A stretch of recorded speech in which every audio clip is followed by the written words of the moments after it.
Anybody who studies the Quran seriously knows that Allah records on multiple occasions how prophets were insulted, how they were made fun of, how they were rejected in the most obscene ways, and how even the prophets themselves felt the pain of those disbelievers making fun of them.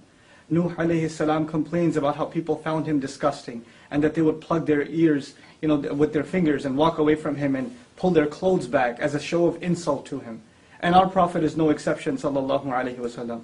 This Quran that honors our Prophet also at the same time records the most hurtful words that were said to him, that the Prophet himself would have to recite and remind himself of the words that were said about him. Sahir, magician, majnoon, insane, kadhab, a perpetual liar. So many accusations are made against our Prophet sallallahu alaihi wasallam, and they're all recorded in the Quran. Allah wants us to remember that this is a fact, that all prophets, though they are the most noble of Allah's creation, and that Allah Himself has honored them, at the same time are people that will face the worst kinds of insults and the worst kinds of ridicule. But what is supposed to be the reaction? And if anybody's supposed to be angry and just be overwhelmed with rage when the Prophet is insulted, I would argue it would be his companions, whose faith, radiallahu anhum ajma'in, can't even be compared to yours and mine. But how come they don't react the way we do? How come they're not having any protests? How come they're not going out and yelling and screaming in rage? Because they understand that the Quran didn't just come to give them a love for their Prophet, but also to guide that love,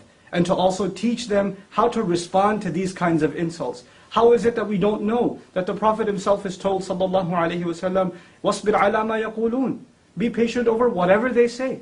I'm fascinated by this ayah, because the word ma means whatever. Whatever they say. Not whatever they've said, whatever they might even come up with. And the mudari' form in the Arabic suggests what they may have said in the past, but the present and even the future till this day. The Prophet's policy is to be patient himself, sallallahu alaihi wasallam. Where in the Quran does it justify our anger like this?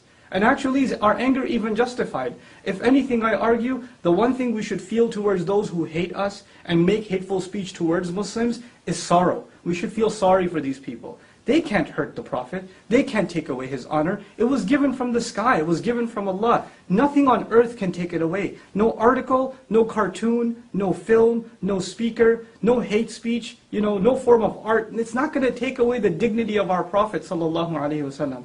And these films and these kinds of attempts are futile, wasteful attempts to try to undermine the message of Islam and to misrepresent Islam. But think about it. Us reacting in this emotional manner and engaging in senseless violence, is this not also misrepresenting Islam? Aren't we doing exactly what people want, the enemies of Islam want for Islam to be misrepresented?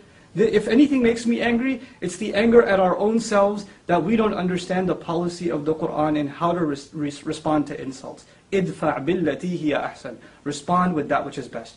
Finally, I want to share with you guys, some people think that this was an early policy in Islam, that in the Meccan time of the Prophet, that he was supposed to be passive. But when the Prophet migrated, and battles began like Badr and Uhud and Ahzab and Tabuk, etc., now the policy was not to be patient, and therefore we should take that. Let's look at Ali Imran, the battle of Uhud. What does Allah say to us? وَلَتَسْمَعُنَّ مِنَ الَّذِينَ أُوتُوا الْكِتَابَ مِنْ قَبْلِكُمْ وَمِنَ الَّذِينَ أَشْرَكُوا أَذًى كَثِيرًا. You will absolutely hear hurtful words from those who were given the book way before you and people who commit idolatry and blasphemy with God. You will hear hurtful speech absolutely coming from them. These kinds of things are a manifestation, a proof that Allah prepared us mentally for that. But what was supposed to be our reaction? God Himself tells us, Allah Himself tells us, وَلَئِن تَصْبِرُوا وَتَتَّقُوا فَإِنَّ ذَلِكَ مِنْ عَزْمِ الْأُمُورِ. If you can be patient and you can maintain your consciousness of Allah, then that is the most noble of deeds, the highest of accomplishments that you can accomplish.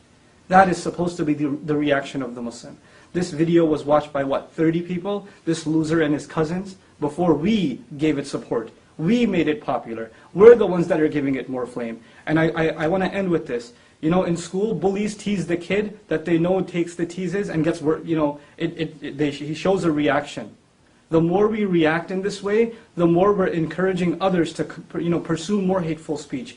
We have to learn to respond in mature, civil, and higher discourse the way the Quran and the Sunnah of our Messenger, the legacy of our Prophet, expects from us. I pray that this is a message that reaches all of my young brothers and sisters that are feeling the sadness, the rage because of this incident, but I hope to turn that rage, and I hope you can turn that rage into something positive. Barakallahu li wa lakum. Assalamu alaikum wa rahmatullahi wa barakatuh.